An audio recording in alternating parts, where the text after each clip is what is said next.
Hello everyone, welcome to Microsoft Excel tutorial. আমি সাথে আছি পাপ্পু পারভেজ। আজকে আমি আপনাদের দেখাবো কিভাবে Microsoft Excel ব্যবহার করে আপনাদের ডেইলি লাইফকে করতে পারেন কমফোর্টেবল।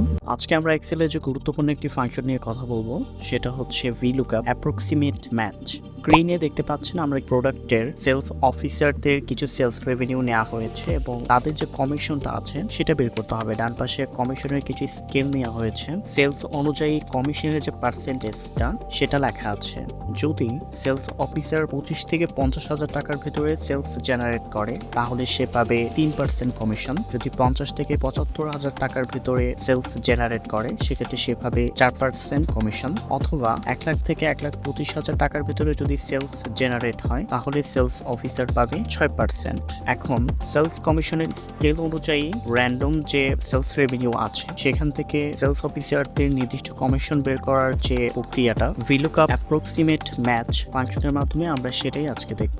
টাইপ করব ইকুয়াল টু VLOOKUP। স্ক্রিনে দেখতে পাচ্ছেন যে বেশ কিছু আর্গুমেন্ট আমরা দেখতে পাচ্ছি। সবার প্রথমে যে আর্গুমেন্টটা সেটা হচ্ছে লুকআপ ভ্যালু। নির্দিষ্ট কোন সেলের মাধ্যমে আমরা ভ্যালুটা লুকআপ করতে চাচ্ছি, তো ফার্স্ট সেলটা আমরা সিলেক্ট করে দিব হুইচ ইজ B3, একটি কমা দিয়ে যে নির্দিষ্ট এরিয়ার ভেতরে আমরা ইনফরমেশনটা খুঁজতে যাচ্ছি। কমিশন স্কেলের পুরো টেবিলটা আমরা সিলেক্ট করে দিব অ্যান্ড অবভিয়াসলি ফাংশনটা ডাইনামিক ক্যাপাবিলিটি অন করার জন্য কিবোর্ডের F4 বাটনটা একবার প্রেস করে দিব, তাহলে পুরো সেলটা রেফারেন্স হয়ে যাবে। একটি কমা দিয়ে দেখতে পাচ্ছেন যে কলাম ইন্ডেক্স নাম্বার, কত নাম্বার কলাম থেকে আমরা ইনফরমেশনটি খুঁজতে চাচ্ছি। যেহেতু কমিশন কলামটি দ্বিতীয় নাম্বারে আছে এর জন্য আমরা 2 লিখে আরো একটি কমা দিয়ে এখানে দুইটি আর্গুমেন্ট দেখতে পাচ্ছেন, সেখান থেকে আমরা অ্যাপ্রক্সিমেট ম্যাচ যে ফাংশনটি আছে ট্যাব বাটন দিয়ে সিলেক্ট করা পরবর্তী ব্র্যাকেট ক্লোজ করে এন্টার করা মাত্রই দেখতে পাচ্ছেন যে সেলস অফিসারদের তাদের সেলস রেভিনিউ অনুযায়ী তাদের যে কমিশনের যে পার্সেন্টেজটা সেটা বের হয়ে গেল। এভাবে খুব সহজেই প্রতিটি সেলস